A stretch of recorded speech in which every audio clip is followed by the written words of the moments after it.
Hi everyone and welcome to my place. This is the third in my series of how to create something out of nothing, apart from perhaps a bit of greenery and some foliage that you might have in the garden or at the next door neighbours, or you're out having a walk and you see stuff and it's hanging over the sidewalk and it's just like free to a good home. Now I like to use lots of different types of containers, and if you're ever in doubt, not quite sure what to do, I say keep with the greens and the greys and use the same kind of textured containers.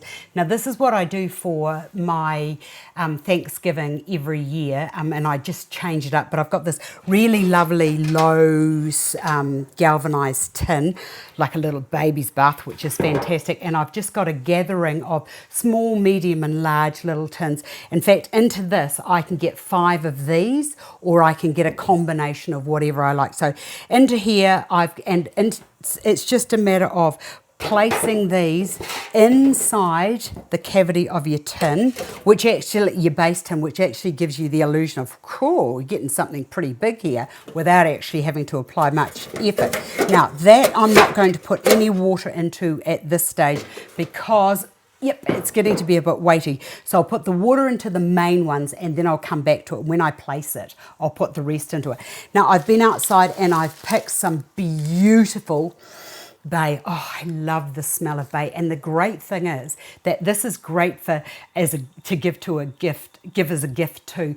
If you've got a friend who's a wonderful cook and you don't know what to give her as a lovely little thank you gift or a birthday, because these can just go onto the counter and she's got access to all of the herbs all year round. So with that, I'm just going to put that, I won't turn it that way, that can just go into there. I've got some beautiful rosemary, so I've just picked a big handful of that and I'm just going to push that over to there. And look how we're starting to build up this beautiful picture just by the different types of components or foliages that we've selected. So with the rosemary here, you've got the lovely green, and then underneath that you've got that lovely sort of almost whitey grey texture, which is beautiful. And so you've got a lovely smell with this, and you've got a lovely smell with the bay. Now I just need to bring this down here a little bit. Now I also found some beautiful gum or eucalyptus, which I absolutely love this stuff. It has the most wonderful fragrance, and it's another one of those foliages that's got, like when you look into the detail here of these little wee seeds, you know, there's more than one thing happening. So I call that, you know, that's you pay once and you get 2 things, or you get a visual with 2.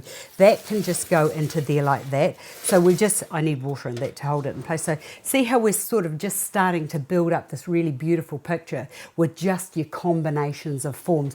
Now into that, I've also got some lovely windfall apples. So I just thought that I would put these into the size. Look at that. My tree this year just decided that because, well, actually, to be honest, I wasn't here and I didn't trim anything. So nothing got its big prune. So while I was away for 2 months this year, we went to Canada and to Vancouver Island and Seattle. We had a lovely time exploring all the crafts and flowers that they do on the other side of the world away from here in New Zealand.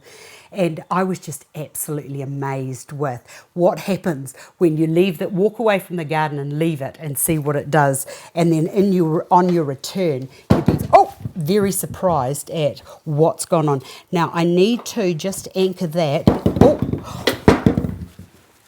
Sometimes things just go wrong, but it's okay, we won't cry. So I'm trying to just hook that over the side of that where the bucket had its little handle. I've just picked those up, put those over there. These I'm just going to leave these on the bench like that so that the design is extended out, and those apples are so sweet and delicious. Now if you did have a flower and you wanted to add a flower, I've only got green hydrangeas, green chrysanthemums, but what you can now do is you can actually incorporate, get rid of those leaves there, you can now incorporate into the middle of your design. You might have some daisies, you might have some other herbs that you might want to put into there, but just into that water there, putting those into there, just a little bit of green into there. You know, you could even put parsley into there or some sage or some thyme and just keep the whole thing green. It's looking a bit messy, but I'll fix it up so that you can have a look at it in a few moments. So that's easy designing, and I think that if you, in a busy life that we've had in a busy world, to just sometimes keep it nice and easy is the best way forward. Thanks for watching, and I'll see you again another day.